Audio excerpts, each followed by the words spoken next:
দম বন্ধ কর। এই মুহূর্তে আরো বেশি দম বন্ধ হওয়ার মতো ঘটনা ঘটল। নীলা কখনো মাথায় চেপে বসে চোখ বন্ধ করে থাকে, আবার কখনো এদিক ওদিক তাকিয়ে সবার কারসাজি দেখছে। ধ্রুবও অনেক ব্যস্ত অতিথি আপ্যায়নে। এমন সময় মালিহা নীলাকে জানালো বর এসে গেছে। ধ্রুব এগিয়ে আনতে গেছে। মালিহা নীলার কাজিনদের সাথে ওদিকে চলে গেল ফুল দিয়ে বরণ করতে। নীলার ভেতরে যেন ঝড় উঠে গেল। খুব বেশি খারাপ লাগছে, মনে হচ্ছে দম বন্ধ হয়ে এখানেই মারা যাবে। সামনের দিকে তাকাতেই দেখে একজন লোক ধ্রুবর সাথে এদিকে আসছে। একটা লেমন কালারের পাঞ্জাবি পরা, স্বাস্থ্যবান কিন্তু দেখতে বেশ সুন্দর হলেও বয়সটা যে অনেকটাই বেশি তা স্পষ্ট বোঝা যাচ্ছে। নীলার দিকে আসতে নিতেই বরের বোন রাইয়া সে তার সাথে হেসে হেসে জড়িয়ে ধরে কথা বলল, তারপর ইশারায় নীলাকে দেখালো। সে নীলার দিকে তাকিয়ে মৃদু হেসে দিল। এমন সময় রেজাউল করিম এসেই লোকটার সাথে হ্যান্ডশেক করল। বেশ খোশ মেজাজে কথা বলতে লাগল। ধ্রুবও তার সাথে বেশ হেসে হেসে কথা বলছে। এতক্ষণে নীলার বুঝতে বাকি রইল না এটাই তাহলে পাত্র, কারণ লোকটার চেহারা বরের বাবার মতোই অনেকটা। হায় খোদা, শেষে কিনা এই ব্যাটা, বুইরা ব্যাটা। বাপ বেটাকে তো লোকে দুই ভাই বলবে, ছেলের থেকে তো বাবাই ইয়াং ছিল। অবশেষে কিনা এই ছিল মোর ভবে। বাবা মার চয়েস এত খারাপ জানলে তো আমি মাহিনকে বিয়ে করে নিতাম। ছেলেটা নেশা করত কিন্তু ভালো তো বাসত আমায়। তাতে কি সেখানেও শান্তি ছিল না? রোদকে ছাড়া তো আমার জাস্টিন ট্রুডোকেও অসহ্য লাগবে। আল্লাহ রক্ষা করো মাবুদ। এই ব্যাটা জানি হার্ট অ্যাটাক করে মারা যায়, তাহলে আর বিয়েটা করতে হবে না আমার। না হলে আমিই মরে যাব। আল্লাহ বাঁচার পথ দেখাও। নীলার এবার স্বেচ্ছায় মৃত্যু বরণ করে নিতে ইচ্ছে করল এমন একটা অবস্থা দেখে। ধ্রুব ঠিকই বলেছিল, বরকে আবার ভুলে বাবা না বলে ডেকে ফেলিস। কথাটা কতটা সত্যি তা এখন বোঝা যাচ্ছে। নীলার টেনশন হাইপার হতে হতে এক পর্যায়ে লোকটা নীলার সামনে এলো। নীলার দিকে হেসে একটু ঝুঁকে বলল, কেমন আছো মা? লোকটার মুখে এই কথা শুনে নীলা চোখ বড় বড় করে তাকালো। তার মানে এটা বর না? জি আলহামদুলিল্লাহ ভালো আঙ্কেল। পাশে থেকে ধ্রুব হেসে দিয়ে বলল, শ্বশুরকে আঙ্কেল বলছিস নীল? ভুলে বরকে ভাই বলে ডাকিস না। আচ্ছা থাক, বুঝতে পারেনি বৌমা। সরি বাবা, সেদিন আমি দেশের বাইরে ছিলাম তাই তোমাদের বাড়ি যেতে পারিনি। আসলে ছেলেটা এমন সময় বলে উঠল বিয়ে করবে। সবাই অপ্রস্তুত ছিলাম। সবটা তাড়াহুড়ো করে করতে যেয়ে তোমার সাথে কোনো যোগাযোগ করতে পারিনি। It's okay but. নীলা কিছু বলার আগেই ধ্রুব বলে উঠল, কোনো কিন্তু নয় নীল, বর আসছে। খুব শীঘ্রই তোদের হলুদের অনুষ্ঠান শুরু হয়ে যাবে। আমি আসছি আঙ্কেল, মায়ের সাথে এখনো দেখা করেনি। নীলা কিছু বলার আগে ধ্রুব লোকটাকে নিয়ে চলে গেল। নীলা কিছু বুঝতে পারল না। লোকটাকে কেমন যেন খুব বেশি চেনা চেনা লাগছিল, আর দেখতে কার মতো যেন লাগছে। আর একে আগে কোথাও দেখেছে বলে মনে হচ্ছে বারবার। মাথা ঝাঁকিয়ে ঝাঁকিয়ে মনে করার চেষ্টা করতেই চারপাশে গানের আওয়াজটা হাই হয়ে গেল। নীলার খুব অসহ্য লাগছে, ইচ্ছে করছে চিৎকার করে বলতে, বন্ধ কর এসব। এমন সময় যা ঘটল তার জন্য নীলা মোটেও প্রস্তুত ছিল না। সামনে কয়েকটা ছেলে নাচতে নাচতে আসছে, যাদের মুখগুলো নীলার খুব ভালোমতো চেনা। এরা আর কেউ না, সবুজ, লিমন, অনিক, সিয়াম আরও কয়েকটা ফ্রেন্ড রোদের। এরা সামনে থেকে সরে যেতেই দেখা গেল রোদের ঝলক। চোখে থেকে সানগ্লাস খুলে চুল ঠিক করতে করতে আসছে এদিকে, মনে হচ্ছে বিয়ে আজ ওরই। নীলার সারা শরীর অবশ হয়ে আসছে, তাকিয়ে থাকার শক্তিটাও পাচ্ছে না, গলা শুকিয়ে আসছে। শ্বাস প্রশ্বাস আর হৃদস্পন্দন দুটোই প্রবল বেগে বেড়ে গেছে। নীলা নিজের চোখকে বিশ্বাস করতে পারছে না। ভালোমতো চেক দিয়ে দেখে চোখে তো চশমাটাও আছে, তাহলে কিভাবে কি সবটা মাথার উপর দিয়ে যাচ্ছে। রোদ নীলার শাড়ির রঙের পাঞ্জাবি পরা। কয়েকজন মাথার উপর একটা পাতলা লাল ওড়না ধরে আছে সামনে পেছনে থেকে। এভাবে তো নীলাও এন্ট্রি নিয়েছে একটু আগে, তার মানে বিয়েটা কি রোদের সাথেই হচ্ছে? এটা কিভাবে সম্ভব? রোদকে তো হেব্বি চিল মুডে দেখা যাচ্ছে। রোদের হাত ধরে সাথে রওয়াও আসছিল। রাইয়া আপু ওদের কাছে যেতেই রওয়া আর রাইয়া আপু গানের তালে তালে নাচতে লাগল। সবাই তো খুব মজায় আছে। নীলা শুধু বরফের মতো জমে সবটা দেখে যাচ্ছে। এমন সময় নীলার পাশে ধ্রুব ধপাস করে বরের আসনে বসে নীলার দিকে তাকিয়ে বলল, ডিয়ার বেহনা ক্যাসে লাগা হামারি সারপ্রাইজ? নীলা রোবটের মতো ধ্রুবর দিকে তাকিয়ে বলল, ধ্রুব আমি যেটা দেখছি সেটা সত্যি? তুই কি দেখছিস আমি কি করে বলবো? আচ্ছা তার আগে বল এসবটা কি বাস্তবে হচ্ছে নাকি আমি স্বপ্ন দেখছি? ধ্রুব কিছু না বলে নীলার হাতে চিমটি কাটল। নীলা ব্যথা পেয়ে হাত সরিয়ে নিল। তার মানে সবটা সত্যি? How is it possible? রহস্যময়ভাবে ধ্রুব উত্তর দিল, পসিবল, পসিবল। এখন জাস্ট চিল কর। আমার এক্সপ্লেইন করার মুড নেই এখন, আমার নাচার মুড চলছে। যাই গিয়ে রোদ ভাইয়ার সাথে নাচি গিয়ে। নীলা কিছু বলবে তার আগেই ধ্রুব কারেন্টের বেগে উঠে গিয়ে রোদের সামনে যেয়ে রোদকে নিয়ে নাচা শুরু করল। কে দেখে কার নাচ। এবার নীলা নিজেই নিজেকে মনে মনে বকতে লাগল, হাইরে নীলা তোর তো শুধু চোখ কানা না, তুই তাল কানা, মন কানা, তোর পুরো ষষ্ঠ ইন্দ্রিয় কানা। আমার সামনে এতগুলো ক্লু ছিল আর আমি কিছুই বুঝিনি। আরে রাইয়া আপু, রওয়া, রোদ আর রোদের দুই বাবা, এদের নাকের শেইফটা তো হুবহু এক। এই নাক দেখেও তুই চিনিসনি? অথচ তুই একটা সময় এই দার্শন রেভেলের মতো নাক দেখে রোদের উপর ক্রাশ খেয়েছিলি। বাইদি ওয়ে রোদরা তো এক ভাই এক বোন, রোদ রওয়া। তাহলে রাইয়া আপু কোথা থেকে এলো? আর রোদ ভাইয়ার বাবা কয়টা তাহলে? মা তো ছিল যে আমায় চুড়ি পরিয়ে দিয়েছিল, কিন্তু বাবার হিসেবটা এমন হলো কেন? এক মা দু বাবা, আবার দুই বাবার চেহারাও প্রায় এক। আল্লাহ কোনো গোলকের অঙ্ক মাথায় ঢুকিয়ে দিল? নানান কথা চিন্তা ভাবনা করতে করতে রোদ নীলার একদম সামনে আসতেই নীলা উঠে দাঁড়ালো রোদের দিকে তাকিয়ে। দুজন দুজনের থেকে চোখই সরছে না। এই চোখে কত কথা জমে আছে যা অভিমানের ভিড়ে চাপা পড়ে আছে। চোখের সামনে রোদকে দেখেও যেন সবটা স্বপ্ন মনে হচ্ছে। রোদের দিকে চেহারাটা রহস্যময় লাগছে। নিজেকে কন্ট্রোল করতে না পেরে নীলা সবার সামনেই রোদকে শক্ত করে জড়িয়ে ধরল। কিন্তু এতে কেউ অবাক হল না, কারণ নীলার এমন রিয়্যাক্ট করাটাই স্বাভাবিক। রোদের কাছেও এটা কোনো আচমকা ব্যাপার ছিল না, কারণ রোদের আইডিয়া ছিল নীলার সামনে আসতেই রোদকে জড়িয়ে ধরবে। এভাবে নীলাকে চমকে দেওয়ার পুরো প্ল্যানটা রোদেরই ছিল। এই ভয়াবহ ঝটকাটা রোদ নীলাকে দিত না। রাগের মাথায় এমনটা করেছে। সেদিন নীলার বাড়াবাড়ির জন্য নীলাকে রাগের মাথায় উল্টা পাল্টা কথা শুনিয়েও ভেতরটা ঠান্ডা হয়নি। রোদ অফিসে যেই সবটা ধ্রুবর সাথে প্ল্যান করে, যাতে নীলা একটু সাইজও হয় আর রোদেরও থেকে যায় আজীবনের জন্য। ধ্রুব বাড়ি ফেরার আগেই বাবার কাছে যায় সবটা খুলে বলে বাবাকে। আর রোদকে অস্বীকার করার মতো কোনো গুণ রোদের নেই, যে কোনো লোকই রোদের কাছে তার মেয়ে দিতে প্রস্তুত থাকবে। নীলার বাবার ক্ষেত্রেও ব্যতিক্রম হল না।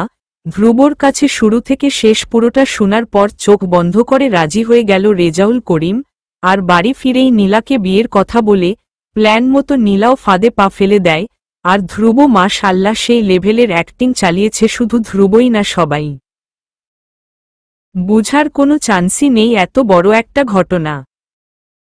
আর সেদিন নীলাকে যারা দেখতে গিয়েছিল, রোদের বড় বাবা আনিস শিকদার, বড় মা, আর নিজের মা রাইয়া, আনিস শিকদারের মেয়ে, মানে আয়াতের মা, যে পিচ্ছিটা নীলার প্রথম বিয়ে ভেঙেছিল। আয়াত এসেছে, কিন্তু আয়াতকে চেনা যাচ্ছে না। ছেলেটা বড় হয়ে গেছে এখন, আগের মতো গুলিমুলো নেই। অনেকটাই শুকিয়ে গেছে। রোদ হুট করেই বাড়িতে গিয়ে বিয়ের কথা বলে।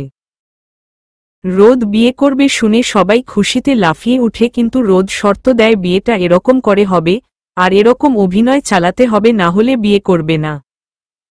সবাই চোখ বন্ধ করে রাজি হয়ে যায়। হুমায়ুন আহমেদের একটা প্রবাদের মতো কাজ করেছে, 10টা সত্যিতে একটা মিথ্যে ঢুকিয়ে দিয়েছে, সেই মিথ্যেটা হলো ছেলে। রোদের জায়গায় অন্য কাউকে তুলে ধরা হয়েছে। এই 7 দিনের ছ্যাঁকাই নীলা যথেষ্ট সোজা হয়েছে বলে গণ্য করা হচ্ছে। রোদ নীলার কানের কাছে মুখ নিয়ে বলল, নীল ছাড়ো, অস্বস্তি লাগছে আমার। কান্নাস্বরে নীলা উত্তর দিল, ছাড়ব না তোমায়, সবাই দেখছে তো। এভাবে সবার সামনে বিয়ের আগে জড়িয়ে ধরাটা অনেকেই বাঁকা ভাবে নেবে। তার মধ্যে এখানে তোমার আমার বাবা মায়েরা উপস্থিত। আমার কিচ্ছু যায় আসে না রোদ, তুমি আমার সাথে এমন করলে কেন? যাও, সরি আর করব না। বিয়ে করছি তো তোমায় আমি। ভালো করে দেখো, তোমার আমার গায়ে হলুদ আজ। আজকে কোনো গায়ে হলুদের অনুষ্ঠান হবে না, বিয়ে আজই করব। ভাইরে ভাই, কি বলো এসব? আর মুখে এনো না এসব অলক্ষণা কথা। 10টা না 5টা না, একটা মাত্র বিয়ে আমার। কত স্বপ্ন ছিল এই বিয়ে নিয়ে আমার। এত এত নাচানাচি করব, মজা করব, সব রিচুয়াল মেনে বিয়ে করব, আর তুমি এসব শোনাচ্ছ? এমন বাচ্চাদের মতো করো না। মাথা তুলে রোদের মুখের দিকে তাকিয়ে বলল, তুমি সত্যি আমায় বিয়ে করছো রোদ? নীলা কথাটা বলার সময় চোখের কোণে পানি জমেছিল। রোদ আঙুল দিয়ে আলতোভাবে নীলার চোখের পানি মুছে দিয়ে বলল, না, তোমায় করব না, তোমার টুইন ডুপ্লিকেটকে করব বিয়ে। ও আমার সব কথা শুনে আমায় বিশ্বাস করে। ছেলে তো কি হয়েছে, বিদেশে ভালো ট্রিটমেন্ট দিয়ে মেয়ে বানিয়ে নেব। নীলা কান্না মিশ্রিত হাসি দিয়ে রোদের বুকে কিল দিল। বাঁকা কথা না বললে চলে না? তুমি তাহলে বোকার মতো প্রশ্ন করছো কেন? গায়ে হলুদ যদি তোমার সাথে আমার হয়, তাহলে বিয়েটাও অবশ্যই তোমার সাথেই হবে আমার। দেখো, আমি ঝগড়া করার মুডে নেই। বিয়ে আমার মজা করতে দাও। বলে কয় নীলাকে ছাড়ালো নিজের থেকে। এবার নীলার ভেতরে একটা শান্তির হাওয়া বইছে। অ্যাট লাস্ট রোদকে পেতে যাচ্ছে, কিন্তু বিয়ে না হওয়া অবধি ভেতরটা পুরোপুরি শান্ত হচ্ছে না। সব গেস্ট আসার সাথে সাথে হলুদের অনুষ্ঠান শুরু হয়ে গেল। এত এত বিয়ের আমজে দেখে ধ্রুবরও বিয়ে করতে ইচ্ছে করছে। সবার আড়ালে মালিহার হাত ধরে ধ্রুব পেছনে কেটে বলল, এভাবে এদিকে আনলে কেন আমায়? তোমায় তো ভালো মতো দেখতে পারলাম না, একটু দেখি। মুখ বাঁকিয়ে মালিহা উত্তর দিল, বিয়ের খবর নেই, আলগা পীড়িত দেখাতে এসেছে। ধ্রুব হেসে দিয়ে আচমকা মালিহার মুখে হলুদ লাগিয়ে ভরিয়ে দিল। এতক্ষণ সময়ে মালিহার গায়ে কেউ হলুদ লাগাতে পারেনি, ধ্রুবই লাগিয়ে দিল। অবশ্য ধ্রুবর গালে হলুদ লাগানোর কোনো জায়গা নেই যে মালিহাও লাগিয়ে দেবে। শুরুতেই রওয়া এসে ধ্রুবর পুরো মুখে লাগিয়ে দিয়ে গেছে। মালিহার বেলায় চেষ্টা করেছে কিন্তু পারেনি। এটা কি করলে ধ্রুব? আমার হলুদে অ্যালার্জি। আমি লাগিয়ে দিয়েছি তো কিচ্ছু হবে না। অন্য কেউ দিল হতো। আর বিয়ের কথা বললে না, ওটা করব তো নীলের বিয়েটা হয়ে যাক, তারপর করব।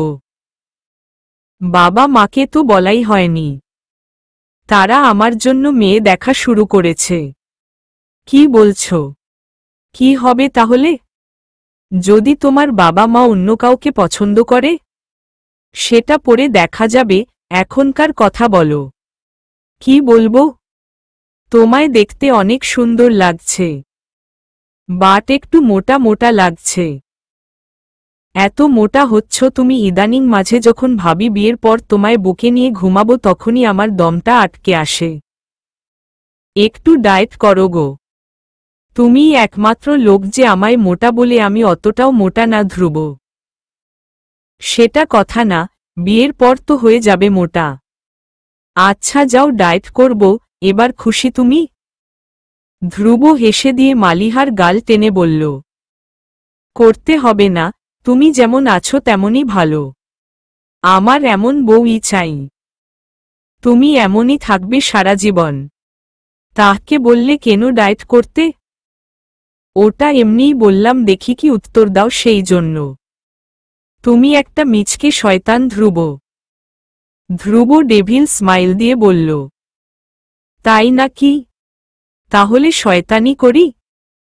এমন সময় পেছনে থেকে ধ্রুবর উদ্দেশ্যে কেউ একজন বলল, কি শয়তানি করবি রে তুই? পেছনে ঘুরে দেখে এটা মা। ধ্রুব লজ্জা পেয়ে গেল মাকে দেখে, আর মালিহা তো ভয় একদম স্থির হয়ে গেল। ধ্রুব এবার বাচ্চাদের মতো করে ধ্রুব মাকে ডাক দিল, মা।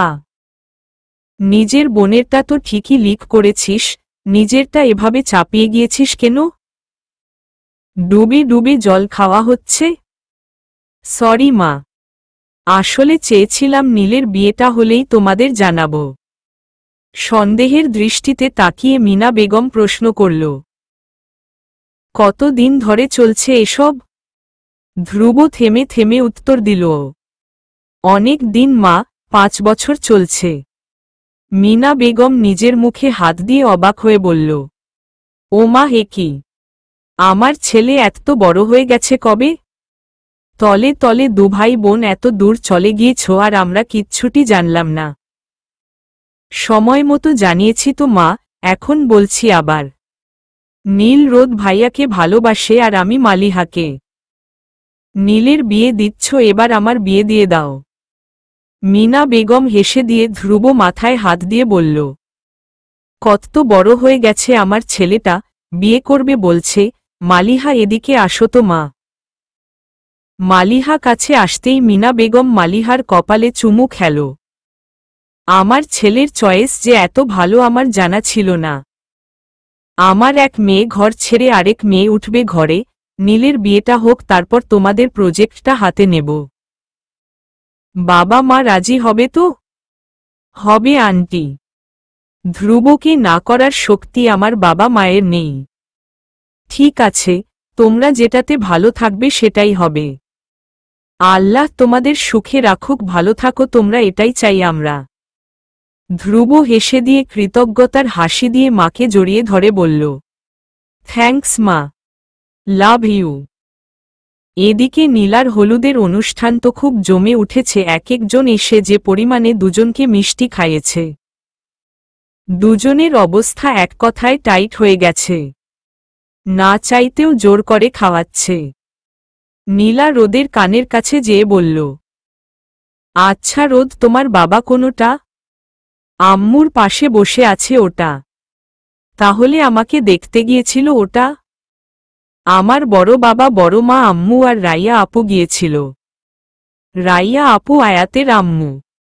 নীলা কোনো কিছু না বলে ভেতরে ভেতরে লজ্জায় মরে গেল। শেষে কিনা নিজের শ্বশুরকে বর ভেবেছিল। ছি ছি ছি, আর ভাববেই না কেন।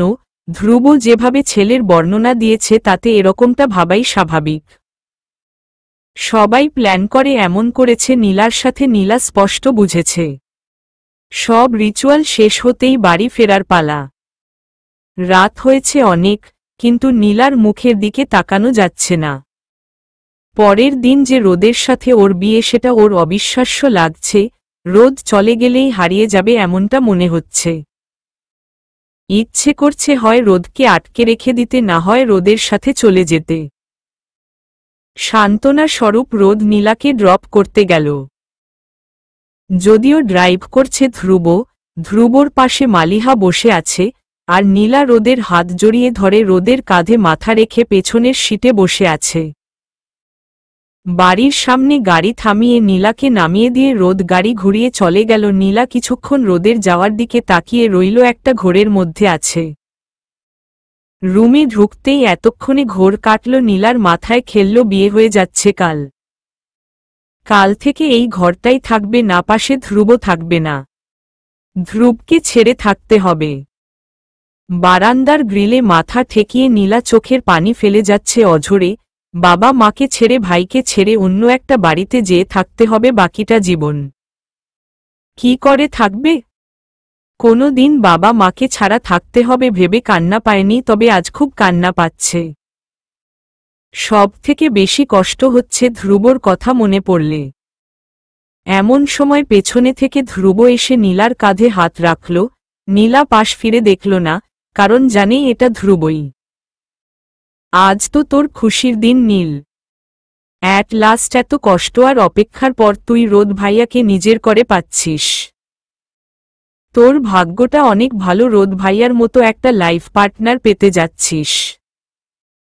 কথা বলছিস না কেন রে? ডিস্টার্ব করলাম তোকে? রোদ ভাইয়ার কথা ভাবছিস নিশ্চয়? আচ্ছা ঠিক আছে, আমার সাথে পরে কথা বলিস। কথাগুলো বলেই ধ্রুব উল্টোদিক হতেই নীলা ধ্রুবর হাত ধরে টান দিল। ভাঙা গলায় নীলা বলতে লাগল, কিছুক্ষণ পাশে থাক না ধ্রুব। আজকে রাতটাই তোকে জ্বালাবো বকব। কাল থেকে এই ঘরটা তোর একার, আমি থাকব না তো। ধ্রুব এবার কেঁদেই দিল, চোখের পানি মুছতে মুছতে বলল, প্লিজ নীল এমন করে বলিস না বোন। আমি মরেই যাব, তোকে ছাড়া আমি থাকব কি করে বল? তোর ধ্রুবটা এত চালাক হয়নি, এত শক্ত হয়নি যে নীলকে ছাড়া একা একা চলবে, একা থাকতে পারবে। আমাদের ভাগ্যটা কেমন তাই না ধ্রুব?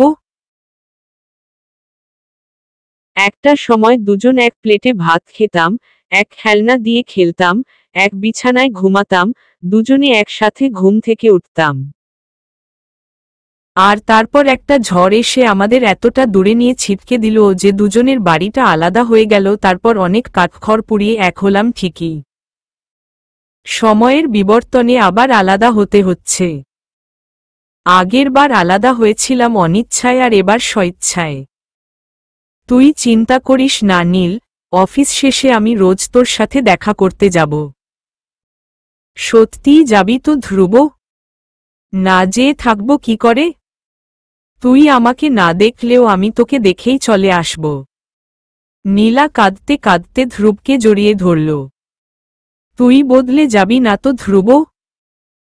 পুরো পৃথিবীর কাছে বদলে গেলেও তোর ধ্রুব তোর কাছে আগেও যেমন ছিল ভবিষ্যতেও তেমনই থাকবে। তুই যদি আমাকে দূরে ঠেলেও দিস না, আমি তোর পা ধরেই থাকব। এখন হয়তো বলবি আমার বিয়ে হয়ে গেলে আমি তোকে ভুলে যাব, তাহলে বলছি শুনে রাখো, ধ্রুব যদি 100টা বিয়েও করে না, ধ্রুবর ভেতর বোনের জায়গাটা আগেও যেমন ছিল তেমনই থাকবে।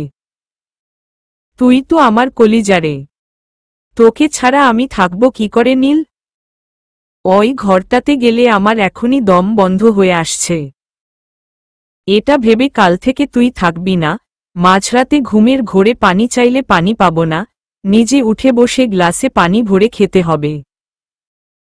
মন চাইলে তোর কোলে মাথা রেখে ঘুমাতে পারব না, তুই ও মাঝরাতে উঠে বসে আমার মাথার চুল টেনে দিবি না। ঘুমের ঘোরে নীল নীল বলে ডাকব পাশে থেকে, তুই ধমক দিবি না। এসব ভাবলেই না আমার দমটা বন্ধ হয়ে আসছে রে নীল, তোকে ছাড়া থাকব কি করে?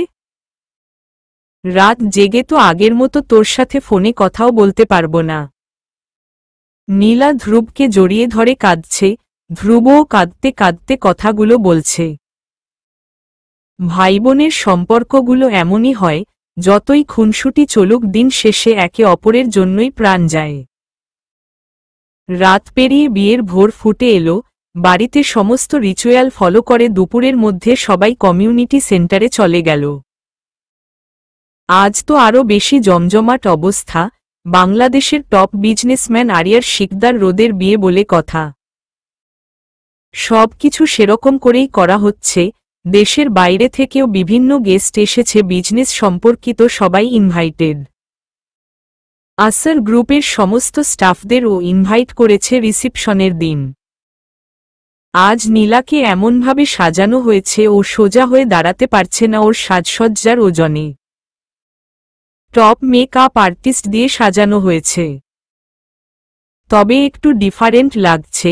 বিয়ের কনে বলে ওকে লাল শাড়ি পরানো হয়নি, নেভি ব্লু আর ডার্ক অ্যাশ কালারের কম্বিনেশনের একটা লেহেঙ্গা পরানো হয়েছে, গা ভর্তি গহনা দিয়ে ভরা। রোদ আর নীলার ড্রেস আপ সব এক রঙের কালেকশন, সেম কালারের শেরওয়ানি পরেছে রোদ।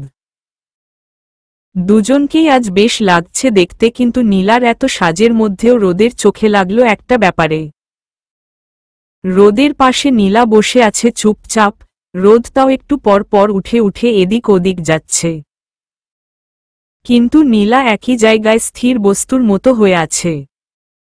তবে খুব একটা বোরিং লাগছে না। নীলার পাশে রওয়া বসে গল্প করছে, আর সাথে রোদের 420 বন্ধুরা তো আছেই। রোদের পাশে ধ্রুব এসে দাঁড়িয়ে কানের কাছে যেয়ে বলল, নীলকে আজ কি সুইট লাগছে তাই না ভাইয়া? সুইট লাগলে কি হবে বলতো? কানা তো কানাই। রোদের কথার ধরন বাঁকা দেখে নীলা রোদের দিকে কারেন্টের বেগে চোখ গরম করে তাকালো। ওভাবে ফনা তুলছ কেন? লেন্স পাঠিয়েছিলাম তো তোমার জন্য, একটা দিন চশমা খুলে লেন্স পরলে তোমার চোখটা অন্ধ হয়ে যেত না নীল? আমার ভয় লাগে লেন্স পরতে, যদি অমনটাই হয়। আচ্ছা আমি পরিয়ে দিলেও কি ভয় লাগবে? নীলা কোনো উত্তর দিলও না। রোদ বুঝল নীলার সম্মতি আছে। রোদ ধ্রুবর দিকে তাকাতেই ধ্রুব পকেট থেকে লেন্স বক্সটা বের করে রোদের হাতে দিল ও রোদ নীলার চশমাটা খুলে লেন্স দুটো চোখে পরিয়ে দিল। এবার নীলাকে পারফেক্ট লাগছে। এবার এলো বিয়ে পোড়ানোর পালা। রোদ ভালোভাবেই 3 কবুল বললেও নীলা প্রচুর টাইম নিল। এতে রোদের প্রচণ্ড মেজাজ খারাপ করল। 3 কবুলে 30 মিনিট লাগিয়ে দিয়েছে, মাঝখানে তো কাজী সাহেব বলেই উঠেছিল মেয়েকে জোর করে বিয়ে দিচ্ছে কিনা। অবশেষে বিয়ের ঝামেলা শেষ দিয়ে কনে নিয়ে বেরিয়ে গেল। নীলার কান্নার বেগ কমাতে রোদ ধ্রুবকে সাথে নিয়ে গেল, এতে কান্নাকাটি কিছুটা হলেও নিয়ন্ত্রণে থাকবে। এমনভাবে বাবা মাকে জড়িয়ে নানা ভাইকে জড়িয়ে কান্না করল নীলা, যেন ছোটবেলায় স্কুলে না যাওয়ার বায়না ধরে যে কান্নাকাটি করে বাচ্চারা সেভাবে কান্না করছে। গাড়িতে উঠেও বসে বসে কান্না করছে। এমন সময় রোদ উচ্চস্বরে বলে উঠল, ধ্রুব কেউ যদি যেতে না চায় আমার সাথে এখনই বলতে বল, গাড়ি ঘুরাচ্ছি। রোদের কথার মধ্যে রাগ প্রকাশ পাচ্ছিল। গাড়ির পেছনের সিটে বসেছিল রোদ আর নীলা, আর ধ্রুব ড্রাইভারের পাশে বসেছিল। ধ্রুব পিছনে ঘুরে নীলাকে কান্না থামাতে বলল। নীলা কান্না থামিয়েও আবার নাক টেনে টেনে কান্না শুরু করে দেয়। নীলার কান্নার বেগ দেখে রোদের মাথা ধরে আসছে। সারা জীবন দেখে এসেছে লাভ ম্যারিজে মেয়েরা হাসতে হাসতে বিদায় নেয়, আর নীলা উল্টো কাল যেভাবে রোদকে দেখে জড়িয়ে ধরে বায়না করছিল কালই বিয়ে করে নিবে রোদের সাথে, কালই চলে যাবে। আর আজ সব উল্টো করল নীলা। রোদ হতাশার নিঃশ্বাস ছেড়ে চোখ বন্ধ করে মাথা হেলান দিয়ে বসে রইল। রোদের পুরো রুমটা ফুল দিয়ে সাজানো হয়েছে। নীলাকে খাটের মাঝখানে বসিয়ে রেখেছে, মাথা ঘুরিয়ে এদিক ওদিক পুরো রুমটা দেখছে খুঁটিয়ে খুঁটিয়ে। ফুলগুলো না দেখে রুমটা দেখায় ব্যস্ত। এমন সময় রোদ রুমে এলো হাতে একটা পানির বোতল নিয়ে। সোফায় বসে পানি খেয়ে উঠে দাঁড়ালো। গায়ে থেকে শার্ট খুলে কেবিনেট থেকে একটা বিছানা ঝাড়ার ফুল ঝাড়ু হাতে নিয়ে খাটের দিকে আসছে। নীলা রোদের দিকে তাকিয়ে একটু না অনেকটাই অবাক হলো এটা ভেবে। রোদের তাকানোর ধরনটা রহস্যময় লাগলো। রোদের মাথায় কি চলছে তা বোঝা যাচ্ছে না স্পষ্ট। নীলা রোদের দিকে তাকিয়ে আছে অবুঝ শিশুর মতো। আল্লাহ গো, এভাবে এমন রাগী লুকে ঝাড়ু নিয়ে আসছে কেন? ঝাড়ু পেটা করবে নাকি? আল্লাহ, এ কোনো খেলা হচ্ছে আমার সাথে? ভাই রোদ, আর কত ঝলক দেখব তোমার? এই তো একটু আগেও ভালো মতো নামাজ পড়ে গেল আমার সাথে, এখন এভাবে আসছে কেন? তবে কি বাসর ঘরে স্বামীর হাতে ঝাড়ু পেটা খেতে হবে এটাই ছিল আমার ললাটে? কথাগুলো নীলা মনে মনে বলছে আর নানান প্রশ্ন মাথায় ঘুরপাক খাচ্ছে। হাতে ঝাড়ু নিয়ে রোদ খাটের সামনে এসে দাঁড়াল। গায়ে থেকে শার্টটা খুলে ছুঁড়ে সোফার দিকে দিল। সাইড বক্সের উপর থেকে এসির রিমোট নিয়ে পাওয়ার বাড়িয়ে রিমোটটা এক ঢিলে বালিশের দিকে দিল। নীলা জিজ্ঞাসু দৃষ্টিতে কাপা কাপা স্বরে বলল, ঝাড়ু দিয়ে কি করবে রোদ? গম্ভীর স্বরে উত্তর দিল রোদ, তোমার ভূত তাড়াব। বলো না। বলছি তার আগে তুমি যে সাইডে ঘুমাবে সেই সাইডে গিয়ে বসো। নীলা রোদের কথা মতো বিছানার মাঝখানে থেকে সাইডে গিয়ে বসল। রোদ বিছানায় উঠে বসে নীলাকে ক্রস করে বিছানার অপর সাইডে গিয়ে ঝাড়ু দিয়ে বিছানার অর্ধেক ঝেড়ে একপাশের ফুল ফেলে দিল। বিছানার অর্ধেকটাই ফুল আর বাকি অর্ধেকটাই ফুল শূন্য। খাটে থেকে নেমে রুমের লাইটটা অফ করে দিয়ে ড্রিম লাইট অন করে দিল। এবার নীলার ভিতর কাঁপুনি উঠে গেল। হয়তো প্রবল বেগে ধেয়ে আসছে ঘূর্ণিঝড় রোদ। কিন্তু এমন কিছুই হল না, উল্টো রোদ বিছানায় গা ছেড়ে দিয়ে শুয়ে পড়ল। নীলা অবাক হয়ে তাকিয়ে রইল, কিছু বলার ভাষা নেই। এবার নীলার দিকে তাকিয়ে বলল, গায়ে একদম শক্তি নেই, সেই গাড়ি থেকে নেমে বাড়ির ভেতর অবধি তোমায় কোলে করে এনে আমার অবস্থা টাইট। যদিও ওগুলো তোমার ওজন ছিল না, শাড়ি গয়নার ওজনেই অমনটা হয়েছিল। তার মধ্যে সারাটা পথ তোমার কান্নার আওয়াজে আমার মাথা শেষ। এই মাথা ব্যথার জন্য পেইন কিলার খেয়েছি। এখন কথা হলো আমার খুব ঘুম পাচ্ছে। রাত জাগার জন্য আমাকে কোনো চা কফি দেয়া হয়নি আজ। So good night. আমি করে আনি? চা খাবে নাকি কফি? আমি কি একটা বারও বলেছি চা কফি কিছু করে আনো? না, কিন্তু বাড়িতে যথেষ্ট সার্ভেন্ট আছে, তাদের বললে কারেন্টের গতিতে আমায় চা কফি বালতি বালতি দিয়ে যাবে। আমার এতটাও খারাপ দিন আসেনি যার জন্য আমার বউ দিয়ে কাজ করাবো। বউই তো স্বামীর সেবা করবে, সেটা স্বামীকে সন্তুষ্ট করার জন্য প্রযোজ্য। আমার অপছন্দের কোনো কাজ করো না, তাহলেই আমি সন্তুষ্ট। আচ্ছা, কি কি কাজ তোমার অপছন্দ? দয়া করে আমার থেকে 2 লাইন বুঝার হ্যাবিটটা চেঞ্জ করো পারলে। রোদের থেকে আধা লাইন বেশি বুঝা পাবলিক রোদ দেখতে পারে না। সো আশা করি আমার কথা স্পষ্ট বুঝেছ। নীলা মাথা নাড়ালো, তারপর বলল, উঠে বসো না, গল্প করি। পারবো না, ঘুম পাচ্ছে আমার। যদি মন চায় আমার পাশের বালিশটা ফাঁকা আছে, এখানে শুতে পারো। মন চাইলে 2-1টা কথার জবাব দিবনি। থাক, দরকার নেই, আমি বসেই থাকব। ওকে, এজ ইউর উইশ। তবে হ্যাঁ, কোনো সাউন্ড করো না প্লিজ। ঘুমানোর সময় কোনো শব্দ হলে মগজ গরম হয়ে যায়। কথা শেষ করেই রোদ 2 বালিশের মাথা চাপা দিয়ে শুয়ে রইল। নীলার তো মেজাজটাই গরম হয়ে গেল, কিন্তু নিজেকে কন্ট্রোল করে নিল। জেদ ধরে চুপচাপ বসে রইল একই জায়গায়। ঘুমে চোখ লেগে আসছে এমন সময় নীলার ফোন বেজে উঠল। এত রাতে একমাত্র ধ্রুব ছাড়া আর কে হতে পারে? রিসিভ করে নীলা গরম মেজাজে বলল, হুম বল। নীল, করছিস রে? বাসর ঘরটা কটা ফুল দিয়ে সাজানো হয়েছে সেটা হিসেব করছি। এটা শেষ হলে প্রতিটা ফুলে কটা করে পাপড়ি আছে সেটা হিসেব করতে নামব। আচ্ছা, কটা হিসেব করা হয়েছে? তোর ফোনটা আসার আগে হিসেবটা চলছিল, গণনার মাঝখানে এভাবে ডিস্টার্ব করাই ভুলে গেছি। এখন আবার শুরু থেকে হিসেব করতে হবে। তোকে আমি সকালে হিসেব দিচ্ছি। ঠিক আছে, গুনতে থাক তাহলে। আচ্ছা শুন না, বল। রোদের রুমে একটু আয় না, একা একা সময় কাটছে না। রুমে আয়, দুজনে মিলে ফুল গুনি। এমন সময় পাশে থেকে রোদ মুখের উপর থেকে বালিশ সরিয়ে নীলার দিকে তাকিয়ে গম্ভীর স্বরে বলল, আমি বলেছিলাম কোনো শব্দ না করতে। আমি কি করব? ধ্রুবই তো কল দিয়েছে। ফোনটা আমার হাতে দাও তো। নীলা ফোন রোদের কাছে দিল। রোদ কানে নিয়ে ধ্রুবকে বলল, শুনো বাবু, বেশি জ্বালিও না বোনকে। এরকম রোমান্টিক আওয়ারে ডিস্টার্ব করলে কেমন লাগে সেটা বুঝবে নিজের বাসর ঘরে। শালা, তোর বাসর ঘরে ফুলের মধ্যে কেরোসিন লাগিয়ে রাখবো যাতে এরকম গভীর রাতে একটা ম্যাচের কাঠি জ্বালালেই তোর সব রোম্যান্স পুড়ে যায়। না না না ভাইয়া, প্লিজ এমন করো না আমাদের সাথে। আসলে নীলকে ছাড়া ঘুম আসছিল না, তাই তো। ডিয়ার শালাবাবু, আর 2 দিন ওয়েট করো। তোমার বোন নিয়েছি, বোনের বদলে বউ পাবে। Just wait শালাবাবু। ধ্রুব হেসে দিয়ে উত্তর দিল। দুদিন পর আমারও বিয়ে, খুশিতে তো এখন আমার আরও ঘুম আসবে না। আচ্ছা, ঘুম না এলি ফোনটা রেখে বিয়ের রাতে কি কি করবি সেটা ভাব, একাই ঘুমিয়ে যাবি। Bye, tata, good night, have a nice dream.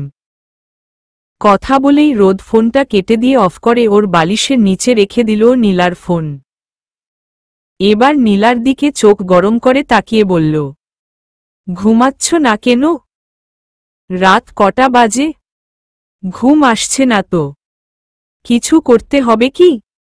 নীলা বাচ্চাদের মতো ভয়ার্ত দৃষ্টিতে তাকিয়ে উত্তর দিল, না। তাহলে ঘুমাও, আর না হলে বলো কিছু একটা। আমার ঘুম পাচ্ছে। তুমি এমন হয়ে গেছো কেন রোদ? কোথায় ভেবেছি আজ সারাটা রাত দুজন গল্প করব, খুনসুটি করব, আর কত কি। আর তুমি এভাবে ঘুমিয়ে পড়ছ? কি কি ভেবেছ তুমি নীল? আমি যা যা ভেবেছি তা কি পেয়েছি? গায়ে হলুদের রাতে তুমি এমনভাবে ফেভিকলের মতো আটকে ধরেছিলে আমায় ছাড়বেই না, না উনি আমার সাথেই এসে পড়বে। আর আজ বিয়ের দিন কি করলে তুমি? কার কথা মনে পড়েছিল এত যে অমন করলে আজ? 3টা কবুলে তুমি পাক্কা 30 মিনিট লাগিয়েছ। আশেপাশে মানুষ বলা শুরু করেছিল মেয়ে এই বিয়েতে রাজি না, হয়তো ছেলে পছন্দ না, মেবি হেন তেন নানান কথা। এসব কথা পরের মুখে শুনতে কষ্ট লাগে রে ভাই। কোথায় ঝটপট কবুল বলে নাচতে নাচতে এসে পড়বে আমার সাথে, তা নাউনি করলটা কি? আর বিদায় দেওয়ার সময় এত কান্নার বেগ কোথা থেকে এসেছিল? তোমার কলিজার টুকরা ধ্রুবকে তো সাথে করেই এনেছি, তাই না? গাড়িতে একটা সেকেন্ডের জন্য কান্নাটা থামাওনি কেন ভাই? কিসে প্রবলেম তোমার? ইচ্ছে করে এমন করেছি নাকি? একটু বেশি ইমোশনাল হয়ে গিয়েছিলাম। আমার মানসম্মান ডুবিয়ে এখন বলা হচ্ছে ইমোশনাল হয়ে গিয়েছিলাম। আচ্ছা সরি, যাও। সরি বললে হবে না তো? তাহলে কি বলবো? ভুল হয়েছে, মাফ চাই। আচ্ছা ওটাই মুখে বলো। একই তো হলো। হতাশার নিঃশ্বাস ফেলে রোদ বলল, তুমি আমার সাথে কথা বলো না প্লিজ। তোমাকে আমার ঘরে আর বিছানায় সবকিছুতে জায়গা দিয়েছি, এটাই যথেষ্ট আমার কাছে। তুমি এটা ভেবো না তোমায় দেখলে আমি সব ভুলে যাই, আমি কিছুই ভুলিনি, ভুলার মতো না কিছু। জানো তো সাপের রাগ থাকে 12 বছর আর রোদের থাকে আজীবন। চাইলেই পারতাম হাতের ঝাড়ুটা দিয়ে বিছানার ফুল না ঝেড়ে তোমার ভেতরের ইগো আর অবিশ্বাসগুলো ঝাড়তে। তোমাকে দেখলে যে আমার কি মন চায় আমি বলে বুঝাতে পারবো না। তবে এটা মাথায় রেখো, আমি মেয়েদের গায়ে হাত তুলি না। যদি কোনো দিন তুলি তাহলে বুঝতে হবে সে তার লিমিট ক্রস করে ফেলেছে। কড়া কথাগুলো একদমে বলে রোদ নীলার দিকে তাকিয়েই উঠে বসল। নীলা খানিকটা ভয় পেয়ে গেল, এটা ভেবে এবার হয়তো কটা মার খেতেই হবে। রোদ নীলার দিকে এগিয়ে এসে ওকে ক্রস করে সাইড বক্স থেকে ড্রয়ার খুলে সিগারেট লাইটার বের করে খাটের সাথে হেলান দিয়ে বসে সিগারেট জ্বালিয়ে ধোঁয়া উড়ানো শুরু করল। নীলা রোদের দিকে এখনও সেই একইভাবে তাকিয়ে আছে। রোদ নীলার দিকে তাকিয়ে বলল, তোমার ডান পাশে দেখো অ্যাস্ট্রে আছে, এই দিকে দাও ওটা। নীলা ডান পাশে ঘুরতেই অ্যাস্ট্রেটা দেখতে পেল, হাতে নিয়ে রোদের দিকে দিতেই রোদ হাতে নিয়ে ছাই ফেলল, পুরো সিগারেট শেষ দিয়ে আরেকটা জ্বালাল। এবার শান্ত স্বরে নীলার চোখের দিকে তাকিয়ে বলা শুরু করল, শুনো কিছু কথা তোমায় আগে থেকেই জানিয়ে রাখি, ঝামেলা অশান্তি ভালো লাগে না, তাই আগেও সব ক্লিয়ার কাট করে রাখি। তোমার হয়তো এটা নতুন জানা না যে আমি সবকিছুতেই স্ট্রেট ফরওয়ার্ড কথা বলতে আর শুনতে দুটোই পছন্দ করি। সো তোমার উদ্দেশ্যে কিছু স্ট্রেট ফরওয়ার্ড কথা। প্রেমের শুরুতে যেমন আমার মধ্যে রোমান্টিক কিছু পাওনি, বিয়ের পরও পাবে না। রোদ কারো জন্য নিজেকে বদলাতে পারবে না। তোমাকে বিয়ে করার উদ্দেশ্য তোমাকে ভালোবাসি, তোমায় ছাড়া বাঁচব না এই রকম কোনো ওয়ার্ড নেই, তোমাকে অন্য কারো হতে দেখলে আমার জ্বলবে তাই করেছি, না হলে আমি রোদ ভবঘুরে হওয়া ছাড়া আর কোনো স্বপ্ন দেখি না। এখন কথা হলো বিয়ে যখন করেছি এখন তুমি আমার বউ, তাই বলে আমার কথা মতো উঠতে বসতে হবে এমন কোনো শর্ত নেই, তুমি মুক্ত যা ইচ্ছে করো কোনো প্রবলেম নেই। ওয়াল ক্যাবিনেটের বাঁ পাশের ড্রয়ারে checkbook, credit card, debit card, ATM card সব আছে, যত টাকা ইচ্ছা তোমার মন মতো উড়াও, কোনো বাধা নেই। কিন্তু প্লিজ যা করবে শালীনতার ভেতরে করবে, কেউ যেন বলতে না পারে রোদের বউটা অশ্লীল। যদি কখনো আপত্তিজনক কিছু আমার চোখের সামনে ঘটে তাহলে সমস্যা নেই, ওটা আমার মধ্যেই চাপা থাকবে, কিন্তু প্লিজ কোনো থার্ড পার্সনের থেকে যেন শুনতে না হয় কোনো কমপ্লেইন। আর আমার কোনো সেবা যত্ন করতে হবে না, আমি নিজের কাজ নিজে করে নিতে পারি। শুধু আমার আম্মু বাবাকে নিজের বাবা মা হিসেবে দেখো, আর রওয়াকে নিজের ছোট বোনের মতো করে দেখো, ওকে ভাবি নয় বড় বোনের মতো হয়ে শাসন করো। আর বড় বাবা বড় মা আমার নিজের বাবা মায়ের মতোই না, শুধু তারাও আমার আপনজন। রাইয়া আপু আমার বড়, সো তাকেও বড় বোনের মতো করে দেখবে।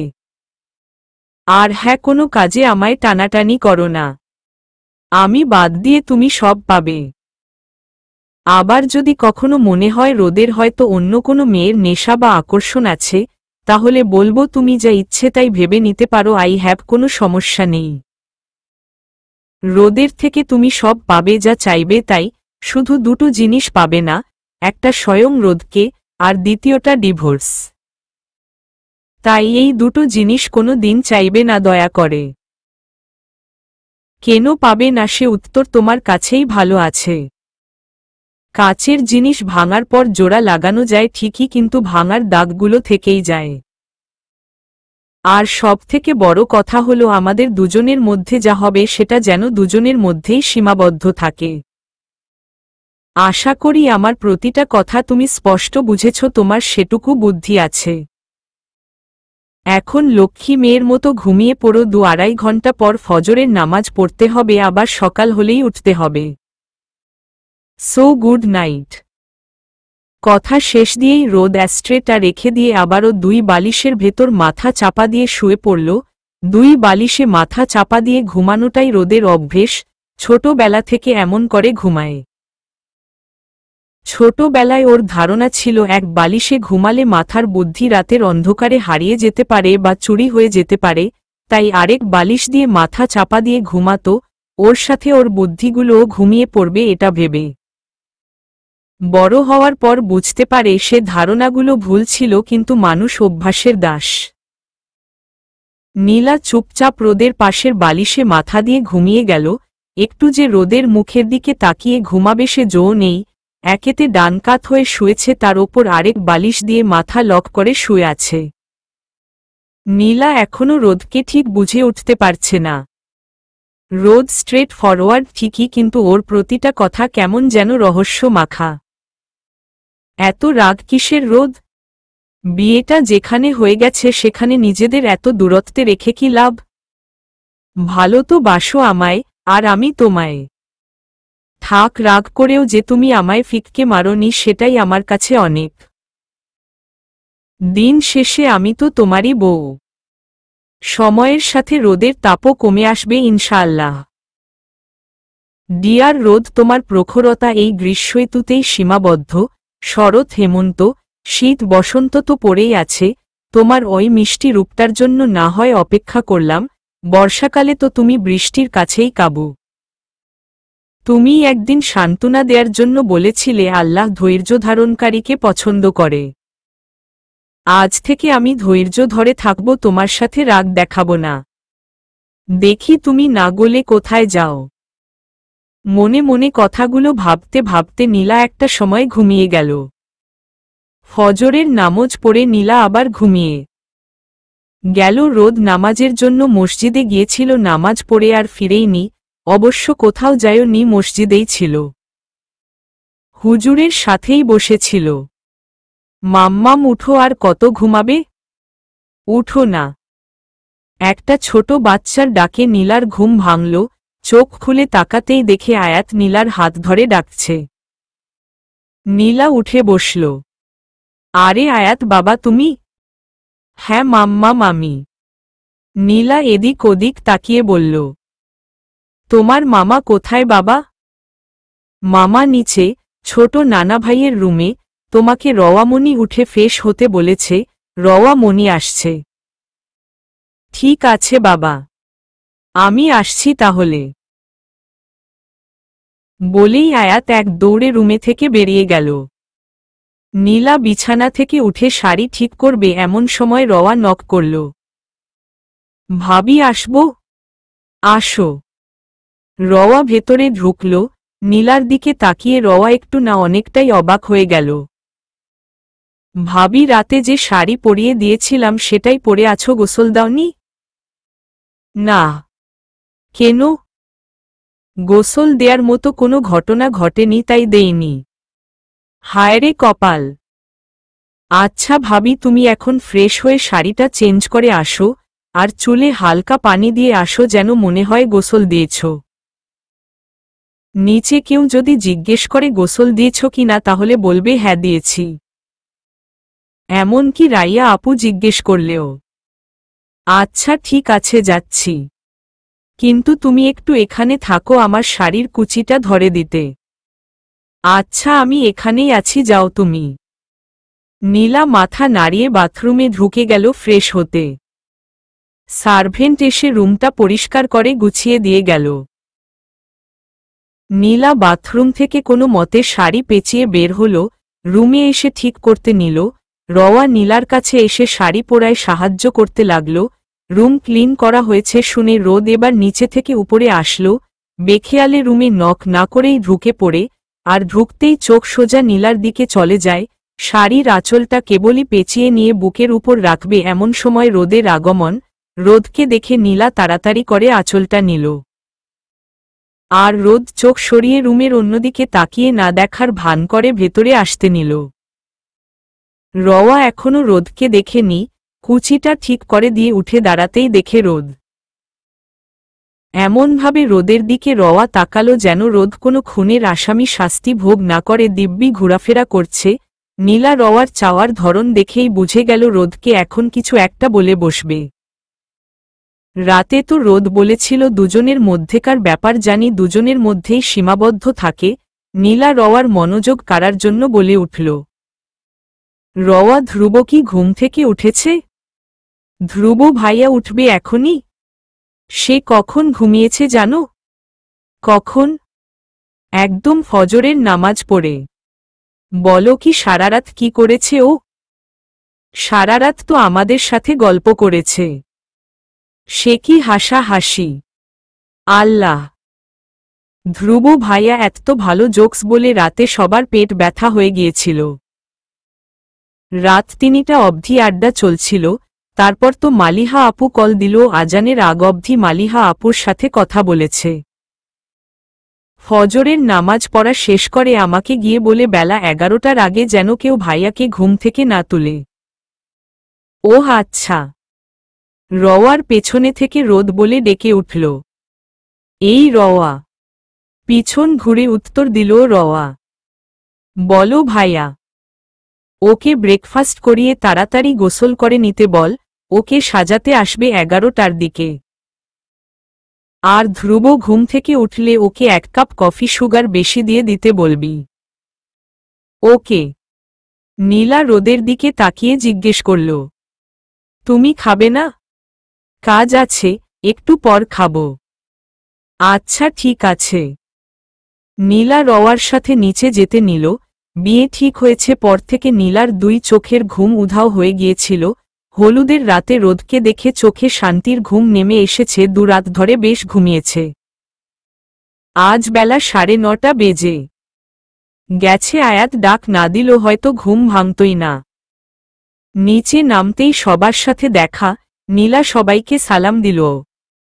রোদের আম্মু নীলার কাছে দাঁড়িয়ে বলল, মা তুমি কি হাত দিয়ে খাবে নাকি খাইয়ে দিব? আমি খেয়ে নিতে পারবো আম্মু। আচ্ছা ঠিক আছে ডাইনিংয়ে চলো, আমি প্লেটে খাবার তুলে দিব, যতগুলো দেব সবগুলো খেতে হবে। শুনেছি আগে নাকি তুমি বেশ স্বাস্থ্যবান ছিলে, তাহলে এখন এমন শুকনা হয়েছ কেন বলতো? খাবার ঠিকমতো খাও না এখন, তাই না? কাল রাতেও একটা দানা মুখে তুলোনি। দু ভাই বোন একরকম হ্যাংলা হয়েছ। রওয়া পাশে থেকে বলে উঠল, ওপস আম্মু, ভাবি তোমার সাথেই থাকবে সারাদিন, তখন নিজ দায়িত্বে খাইয়ে দিও। এখন খাদ্য বিষয়ক জ্ঞান কম দাও তো। কাকে কি বলছি, সব কটা একরকম। আজ কালকার ছেলেমেয়েরা কিসের ডায়েট ফাইট করে, না খেয়ে আত্মাকে কষ্ট দেয়। রাইয়াকে দেখ, হয় আমার আদর্শ মেয়ে, যখন যা খেতে দেই সাথে সাথে খেয়ে নেয় আমার মেয়েটা। আম্মু, আচ্ছা কথা না বাড়িয়ে যা বৌমাকে খেতে দে। আমি একটু আসছি, একটা কাজ আছে, কেবল মনে পড়ল। রওয়া নীলাকে নিয়ে সরে গেল। ওদের মা এমনই সবসময় ছেলে মেয়েদের নিয়েই টেনশন করে আধামরা। রওয়া নীলাকে নিয়ে ডাইনিংয়ে বসতেই নীলা রওয়ার দিকে অসহায়ের দৃষ্টিতে তাকিয়ে বলল, রওয়া রোদ আসুক তারপর খাই। ভাইয়া কাজ নিয়ে বসেছে, খেতে লেট হবে। এমনও হতে পারে সকালে খাবেই না। ঠিক আছে, তাহলে আমিও খাবো না। খাবে না মানে না খেলে এই ডাইনিং থেকে বেরিয়ে যাওয়ার পথে বড় মা, রাইয়া আপু, আম্মুর সামনে পড়তে হবে। তুমি নতুন বউ, এটা তারা ভুলে যাবে। এমন বকবে, খেতে বাধ্য। রওয়া কিছু একটা করো না বোন, বুঝোই তো ব্যাপারটা, গলা দিয়ে খাবার নামবে না। নীলা অসহায়ের মতো রওয়ার কাছে বায়না করছে, কিন্তু রওয়াও নিরুপায়। এমন সময় নীলার পেছনে থেকে ধ্রুব এসে পাশে বসে গেল। কিরে, খালি প্লেট সামনে নিয়ে বসে আছিস কেন, খাবি না? তুই না 11টায় উঠার কথা? ভাইয়া ডেকে আনলো তাই উঠে এলাম, আর খিদেও পেয়েছে খুব। রওয়া, তুমি খেয়েছ? খেয়েছি আমি। তোমাদের মতো বেলা করে ঘুম থেকে উঠার অভ্যেস নেই, একমাত্র শুক্রবার ছাড়া। বেলা করে ঘুমালে ভাইয়া সকাল 6টার বেশি বাজলে মুখের উপর পানি ফিককে মারে। বেলা করে ঘুমানোটা ভাইয়া পছন্দ করে না একদম। রওয়ার কথা শুনে মনে পড়ল রোদ রাতে বলেছিল কখনো ওর অপছন্দের কোনো কাজ না করতে, আবার তো এর জন্য রেগে যাবে না। ভেবেই গলা শুকিয়ে আসছে। সময় করে রওয়ার থেকে জেনে নিতে হবে রোদের কি কি কাজ অপছন্দ। ভাবতে ভাবতেই রোদ এসে নীলার পাশে বসে পড়ল। সার্ভেন্ট রোদের সামনে খাবার দিতেই রোদ খাওয়া শুরু করল। খাওয়ার মাঝখানে শুধু দুই একটা কথা ধ্রুবর সাথে বলল। নীলার দিকে এক নজর তাকালো, দেখল না খেয়ে চুপচাপ বসে আছে, আর রওয়া নীলার পেছনে দাঁড়িয়ে আছে। রোদ মাথা তুলে রওয়ার দিকে তাকিয়ে বলল, খাচ্ছে না কেন? রোজা রেখেছে? তোমার জন্য অপেক্ষা করছিল তো। রওয়ার মুখে কথাটা শুনে রোদে খাবার গলায় ঠেকে গেল। ধ্রুব ফিক করে হেসে দিল ও খাবার মুখে থাকা অবস্থায়।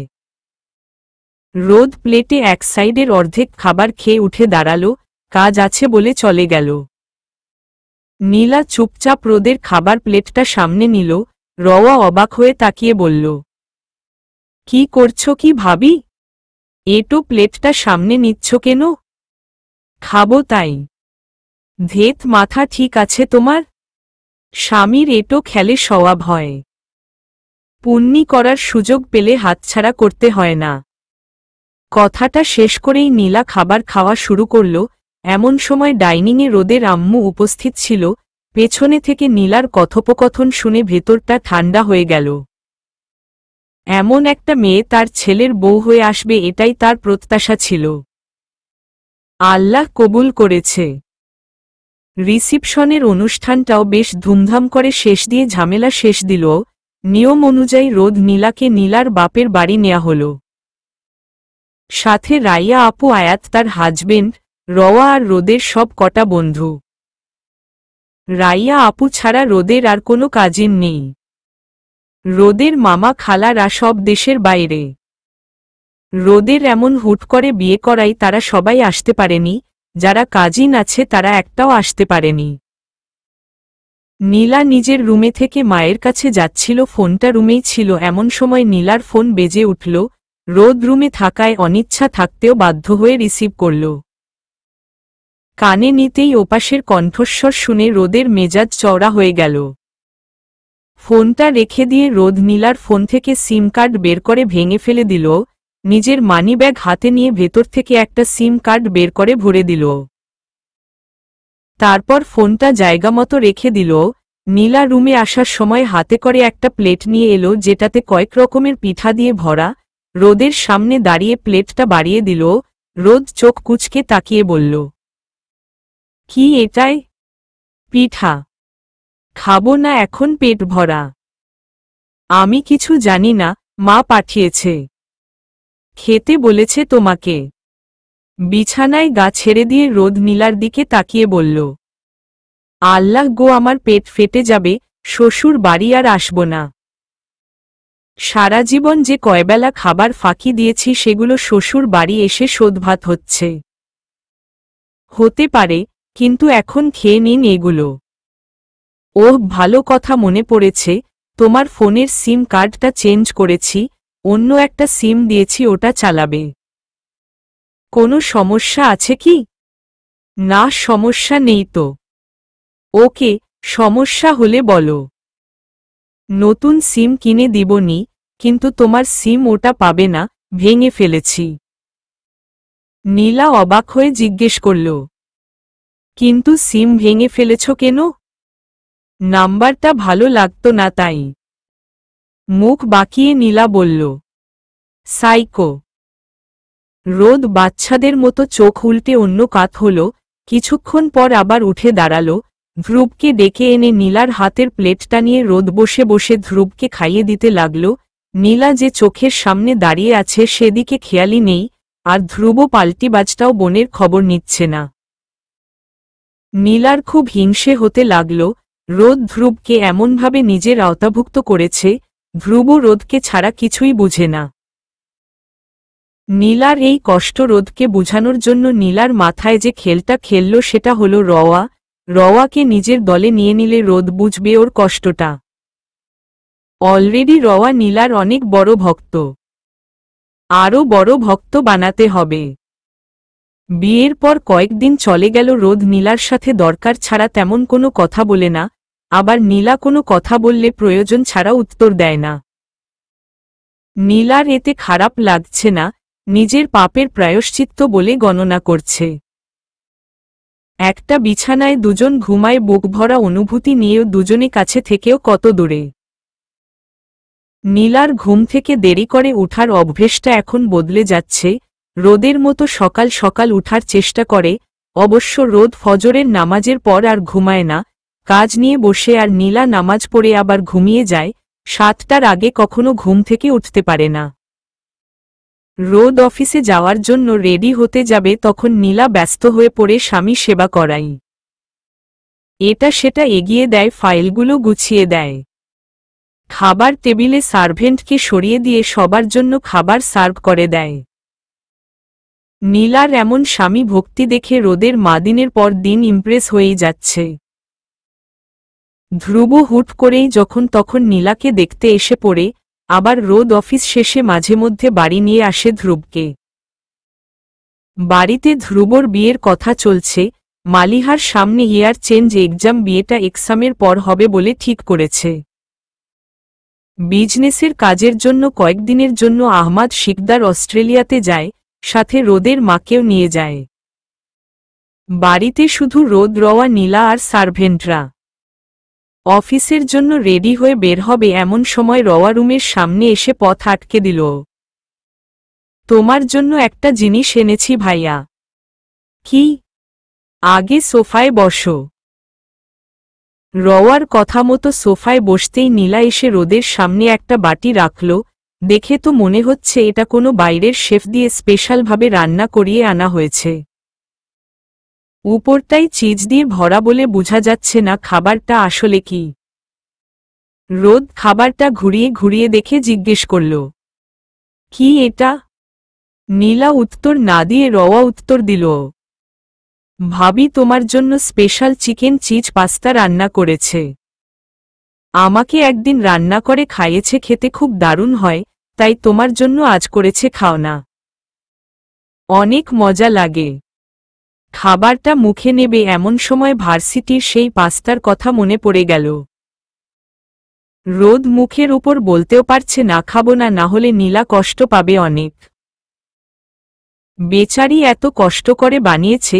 মুখটা বিকৃত করে রওয়ার দিকে তাকিয়ে জিজ্ঞেস করল, তুই খেয়েছিস? খেয়েছি, তবে আজ না। যেদিন প্রথম রান্না করেছিল সেদিন খেয়েছি। আজ তোমার জন্য করেছে, খাও খাও। রওয়ার কথায় কিছুটা কনফিডেন্স পেল রোদ। বিসমিল্লাহ বলে এক চামচ মুখে নিতেই মুখের পুরোটা শেষ হতেই বাটিটা হাতে নিয়ে খাওয়া শুরু করল। কেমন হয়েছে ভাইয়া, অনেক টেস্ট না? রোদ হালকা করে মাথা নাড়াল। চুপচাপ পুরোটা চেটেপুটে খেয়ে উঠে চলে গেল রোদ, কোনো প্রকার কমপ্লিমেন্ট না দিয়েই। কেমন কিচ্ছু বলল না? আজব চিজ তোমার ভাই। আরে বাদ দাও তো, এটা যে টেস্ট হয়েছে জানা কথায় তো। আর ভাইয়া তো হিংসুটে, কাউকে কমপ্লিমেন্ট দিতে চায় না। তুমি কিন্তু মন খারাপ করো না। মন খারাপ করেই বাকি লাভ বলো? তোমার ভাই কি আর সেটা বুঝবে? আমি কিন্তু তোমার জন্য আলাদা করে রেখেছি একটু। চলো তুমিও খেয়ে নেবে। ভাবি আমার ভার্সিটিতে যেতে হবে, লেট হয়ে যাচ্ছে। আমি আজ আর খাবো না প্লিজ। বেশি চিজ খেলে তো মোটা হয়ে যাব। যেদিন আমার চিট ডে সেদিন বানিয়ে দিও, খেয়ে নেব সেদিন, কিন্তু আজ না। আজকে তুমি টেস্ট করে দেখো। আমি বেরুচ্ছি, তুমি দেখে শুনে থেকো কেমন?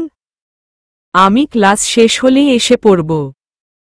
আচ্ছা, তুমিও দেখে যেও। ফি আমানিল্লাহ। ফি আমানিল্লাহ। রওয়া নীলাকে বিদায় দিয়ে বেরিয়ে চলে গেল। বাড়িতে নীলা একা। সার্ভেন্টগুলোও কেমন যেন রোবটের মতো। এদের সাথে কথা বললে সহজে কোনো উত্তর দেয় না। অথচ নীলাদের বাড়ির তারা খালা কত ভালো, নীলাদের সাথে গল্প গুজব করে। আর এরা একমাত্র চম্পাকলি বুয়াটা ভালো আছে কথা বলে অনেক, কিন্তু সে গ্রামে গেছে মেয়ের বাড়ি। নীলা এখনো কিছু খায়নি। রওয়ার জন্য যে পাস্তাটুকু রেখেছিল সেটা নীলা নিয়ে আসলো উপরে। টেস্ট করার জন্য মুখে নিতেই নীলা হতাশার নিঃশ্বাস ফেলে চোখের পানি ছেড়ে দিল। এটা আসলে রাগের বা দুঃখের চোখের জল না, এটা খাবারে ঝালের যন্ত্রণার চোখের জল। খাবারটা নীলা ঠিক ঠাকই বানিয়েছিল, হয়তো তালে বেতালে গোলমরিচটা বেশি পড়ে গেছে। এত বেশি ঝাল লাগছে, সোজা কথা কানে আগুন লেগে গেছে। কেন সব সময় রোদের সাথে এমন হয় আল্লাহ? না চাইতেও ছেলেটাকে আমি কষ্ট দিয়ে দেই। এমন কেন আমি? এই জন্যই আমার কপাল জুড়ে আসে না, আসবেও না। রোদ ঠিকই বলেছে, সবকিছুতে আমি বেশি অ্যাডভান্স বুঝি। ও তো বারবার না করেছিল যেন আমি রান্না না করি। তাও কেন করতে গেলাম? ধুর, ভাল লাগে না। রোদ, সরি রোদ, আমি আর কোনো দিন কিচেনে পা রাখব না। নিজেকে মনে মনে ইচ্ছেমতো বকা ঝকা করতে লাগল নীলা। বিছানায় শুয়ে রইল কিছুক্ষণ। একা একা ভালো লাগছে না। একটা সময় তো একা থেকেই অভ্যেস ছিল, কিন্তু বাবা মা এক হওয়ার পর ধ্রুবর জন্য অভ্যেসটা ঘুরে যায়। এখন দম বন্ধ হয়ে আসছে। শাশুড়ি মাটাও নেই, সে থাকলে সারাদিন নীলার সাথে এটা সেটা কথা বলে। বসে বসে নীলাকে কুশি কাটার কাজ শেখায়, হাদিস শোনায়।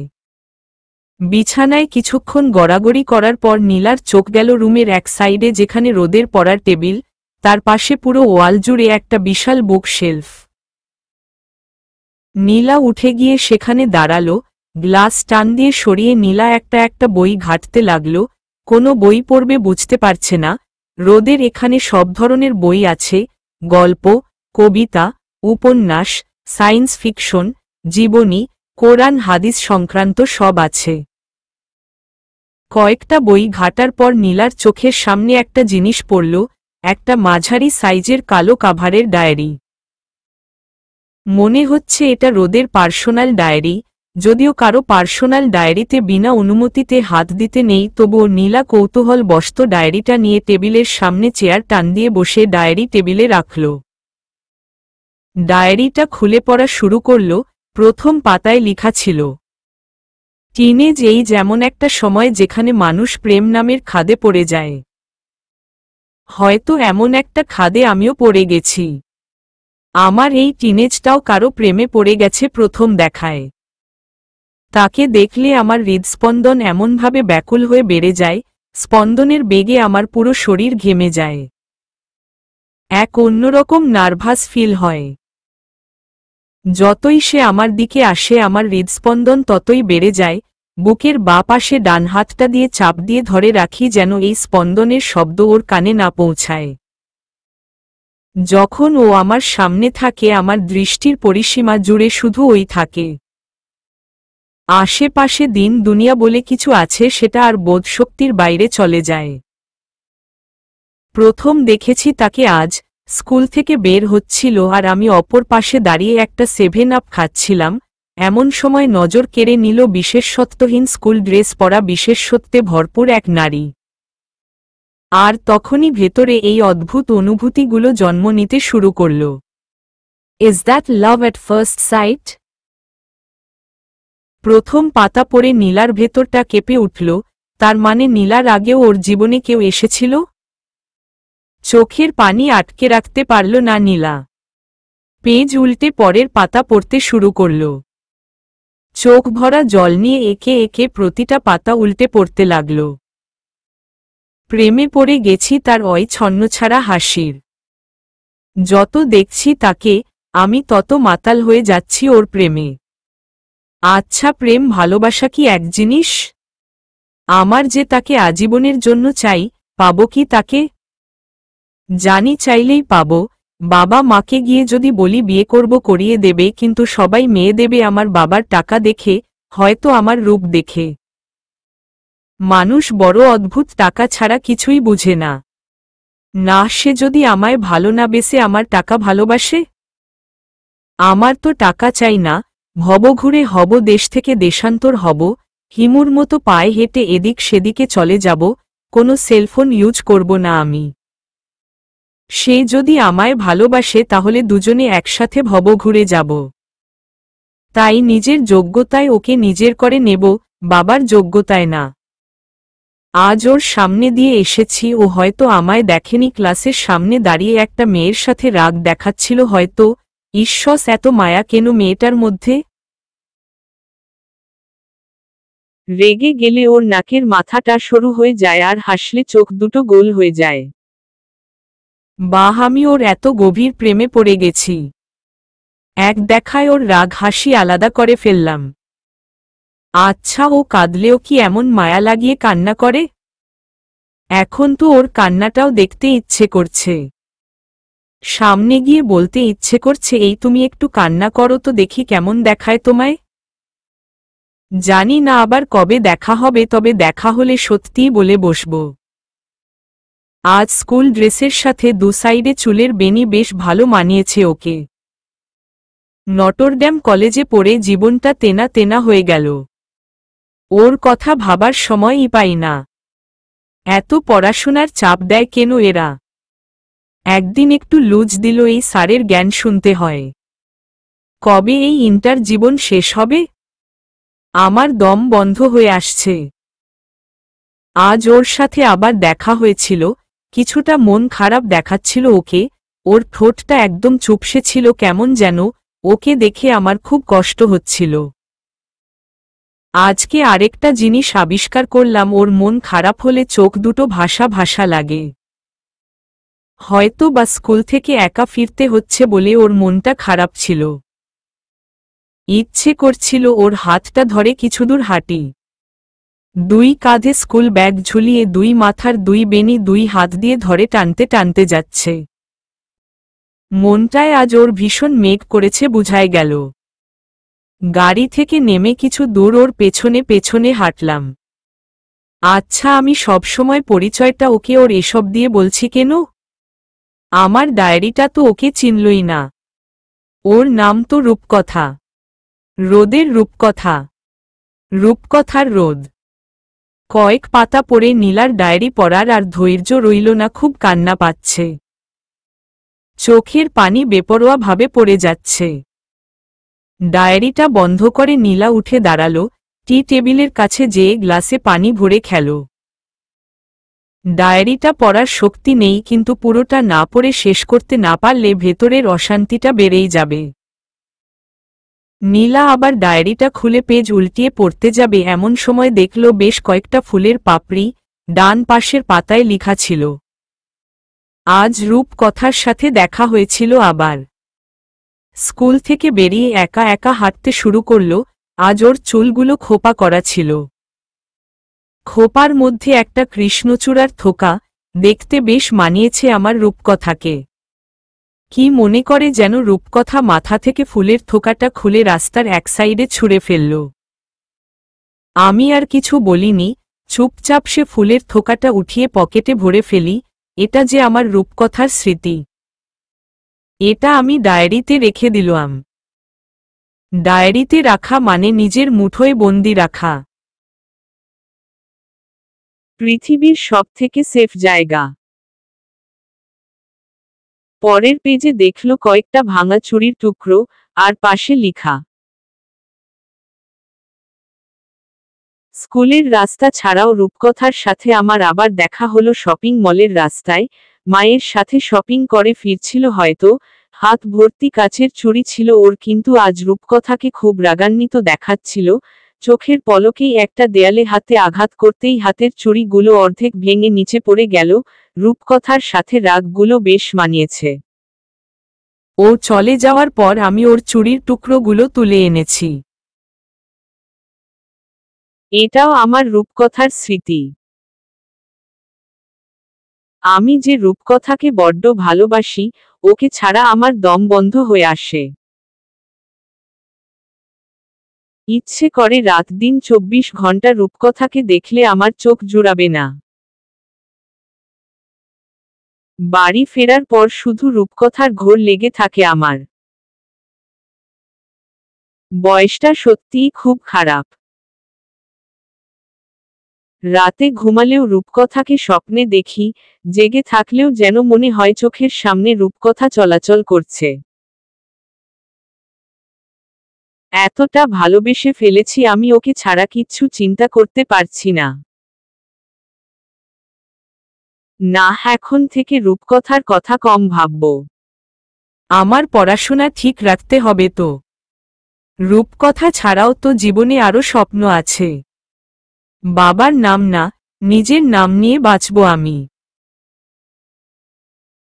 ইদানিং আমার পড়াশোনার হাল দেখে মনে হচ্ছে, ইন্টারমিডিয়েটে বোর্ডে টপ 10-এ থাকবো তো দূরে থাক, বোর্ড স্ট্যান্ড করব কিনা সন্দেহ। নারদ, ভালো মতো পড়। ইন্টারমিডিয়েটে ভালো রেজাল্ট করলেই তো হবে না, ক্যামব্রিজে পড়ার স্বপ্নটাও পূরণ করতে হবে। যদি ক্যামব্রিজে চান্স না হয় হতাশ হব না। ঢাকা বিশ্ববিদ্যালয় থেকে একটা ভালো সাবজেক্টে গ্র্যাজুয়েশন করব, তারপর আবার ক্যামব্রিজে ট্রাই করব, এমএসসি এবং পিএইচডি কমপ্লিট করব, তারপর সেখান থেকে একটা টপ রেজাল্ট করে একটা ভালো কিছু করব, দেশের মানুষের জন্য। এত টাকা লাগবে না আমার। নিজের নামটা আকাশের রোদের মতো ফুটিয়ে তুলব। নিজেকে দেয়া কথা মতো আমি এখন রোজ আগের মতো পড়াশোনা চালাচ্ছি। রূপকথাকে বলেছি এখন তাকে আমি সময় দিতে পারবো না। আমার নাম হলে গর্বে রূপকথার সব অভিমান কেটে যাবে। সো এখন থেকে রূপকথাও কম, ডায়েরি লিখাও কম। পড়াশোনার চাপে ডায়েরিটা খোলা হয়নি অনেকদিন ধরে। এতগুলো দিনে বেশ কয়েকবার রূপকথার সাথে আমার দেখা হয়েছে, অনেক ভালো সময় কেটেছে আমার ওর সাথে। রূপকথা আগে হাঁটে আর আমি পেছনে, কিন্তু কোনো দিন আমি ইচ্ছে করে ওকে দেখতে যাই না। মজার ব্যাপার হলো আমি না চাইতেও কোনো না কোনোভাবে আমার রূপকথার সাথে দেখা হয়ে যাচ্ছে। হয়তো ওপর আলাও চায় রূপকথা আর আমার সাক্ষাৎ হোক। রোজ নামাজ পড়ে রূপকথার জন্য দোয়া করি আল্লাহর কাছে, যেন ওকে আমি পাই। জানি না আল্লাহ কতটা কবুল করবে আমার দোয়া। রোদের প্রার্থনায় নীলা ছাড়াও অন্য কেউ ছিল এটা ও ভাবতেই পারছে না। কি চলছে রোদের মনে? এই জন্যই কি রোদ কোনো দিন নীলাকে মুখ ফুটে বলে না, ভালোবাসি তোমায়? তাহলে কেন রোদ নীলাকে বিয়ে করল? রূপকথা কোথায়? ও কি তাহলে বেঁচে নেই, নাকি অন্য কারো হয়ে গেছে? রোদের জীবনে আসল সত্যিটা কে, নীলা নাকি রূপকথা? ভালোবাসি কথাটা প্রকাশ না করার কারণটা কি তাহলে রূপকথায়? নানা প্রশ্নের মুখোমুখি নীলা, কান্না কোনো মতেই বাঁধ মানছে না। ডায়েরি বন্ধ করে নীলা উঠে গিয়ে গোসল দিয়ে জোহরের নামাজ পড়ে এলো। দুপুরের খাবার না খেয়েই আবার ডায়েরি পড়ায় মগ্ন হয়ে গেল। আমার ইন্টারমিডিয়েট পরীক্ষা শেষ হয়েছে। এতগুলো দিনে রূপকথার সাথে একটাবারের জন্য দেখা হয়নি। সেই সব জায়গায় দাঁড়িয়ে থাকি যেখানে যেখানে আজ অবধি আমার রূপকথার সাথে দেখা হয়েছে, কিন্তু দেখা হয়নি। আমার অপেক্ষা জুড়ে শুধু রূপকথা। ওর চিন্তাই আমার পড়াশোনাটাও ভালোমতো হচ্ছে না। আজ প্রায় 3 বছর রূপকথাকে আমি একটা বারের জন্য দেখিনি। অনেক খুঁজেছি ওকে, পাইনি আমি। আজও আমি রূপকথাকে ভুলতে পারিনি। সেই আগের মতোই ওকে এখনো ভালোবাসি আমি। ওকে হারিয়ে আমার জীবনটা যেন থেমে গিয়েছিল। আমি ক্যামব্রিজে চান্স পাইনি, তবে ঢাকা বিশ্ববিদ্যালয়ে সিএসিতে চান্স পেয়েছি। আমি এখন 3rd ইয়ারে। জানি না রূপকথা এখন কিসে পড়ে, ও কোথায় আছে, কেমন আছে। যদি আর একটা বার ওর সাথে আমার দেখা হতো তবে আমি সত্যি আর সময় অপচয় না করে ওর সামনে গিয়ে বলবো ভালোবাসি তোমায়। ওর যদি বিয়েও হয়ে যায় আমি ওকে জোর করে নিজের করে নেব। এতটা বছরে বুঝতে পেরেছি রূপকথা আমার জীবনে কতটা গুরুত্বপূর্ণ। আজ অবধি অনেক সুন্দরী মেয়ে আমাকে প্রপোজ করেছে, কিন্তু কারো মধ্যে আমি রূপকথাকে খুঁজে পাইনি। হে আল্লাহ, আমি কি তবে রূপকথাকে হারিয়ে গেছি? পাবো না আমি ওকে? আমি ধৈর্য ধরে আছি কবে তুমি আমার রূপকথাকে ফিরিয়ে দেবে। আমি যে ওকে বড্ড ভালোবাসি। আমি আজও ওর স্মৃতিগুলো মুঠোয় বন্দি করে বেঁচে আছি। আজ আমার জীবনের সবথেকে আনন্দের। আমি আমার রূপকথাকে আজ পেয়ে গেছি। আল্লাহ, তোমার কাছে অশেষ শুকরিয়া আমার জীবনে আমার রূপকথাকে ফিরিয়ে দেওয়ার জন্য। এই লাইনটা পড়ে নীলার ভেতরে ছ্যাতো করে উঠল। আগ্রহ নিয়ে পরের পেজ উল্টে পড়তে নিল। মজার ব্যাপার হলো রূপকথা আমাদের ডিপার্টমেন্টের স্টুডেন্ট, 1st ইয়ারের। আজ ওর এন্ট্রিটা ছিল একদম ইউনিক। সবথেকে ইন্টারেস্টিং পার্ট হলো ওর একটা যমজ ভাইও আছে, কিন্তু ওর ভাইটা খুব বোকা। মেহরিনের জন্য মাহিন ওর ভাইকে প্রেশার করছিল লাভ প্রপোজাল অ্যাকসেপ্ট করার জন্য, আর রূপকথা সেখানে এসে মেহরিনের গালে ঠাস করে থাপ্পড় মারে আর মাহিনের নাকে একটা ঘুষি মারে। এই মেয়ে তো আগেই আমার মনটা নিয়েছে, এখন আর নতুন করে কি বলবো। একে তো আমার চাই ওর রাগের উপর ক্রাশ খেয়ে গেছি আমি। একদম আমার মনের মতো। আর সবথেকে বড় কথা হলো আমি আজ ওর নাম জানতে পেরেছি, সেটা ওর মুখে থেকে। আমি ওকে ডাক দিয়ে নাম জিজ্ঞেস করেছিলাম ওর নামটা, আর ও পুরো বায়োডাটা বলে দিয়েছে। মেয়েটা বড্ড ভালো। সরি, ডায়েরিতে লিখা নামটা ওর আসল নাম না, রূপকথা নামটা আমার দেয়া ছিল। তখন ওর নাম তো দূরে থাকো, কোনো ক্লাসে পড়ে সেটাই জানতাম না। প্রথম দেখেছিলাম স্কুলে থেকে মার্কশিট তুলতে গিয়েছিলাম, তখন দেখেছি। আর একদিন সার্টিফিকেট তোলার জন্য গিয়েছিলাম, তখন শুধু জানতাম ও রাজুকের স্টুডেন্ট। ওর নাম হলো নীলান্তি নীলা। নিক নেইমটা নীলা বলল, আর ওর ভাইয়ের নাম ধ্রুব। আজকে আরেকটা জিনিস আবিষ্কার করলাম, ও রেগে গেলে আগে নাকের মাথা সরু হয়ে যেত, আর এখন ওর চিবুক দুটো লাল হয়ে যায়। কিন্তু আগের মতোই মায়াবতী আছে ও। এই পেজটা পড়ে নীলা কান্নার মধ্যে হেসে দিল। একটা শান্তি বিরাজ করল ভেতরে। এতক্ষণ অকারণেই চোখের জলগুলো ফেলছিল নীলা। বেশ কয়েকদিন তো কেটে গেল নীলার প্রেমে ডুবে গিয়ে ডায়েরির কাছে আসাটা হয়নি। নীলা খুব ভালো একটা মেয়ে, ওকে যা বলি তাই শুনে, তবে মানুষকে ও সহজেই বিশ্বাস করে না।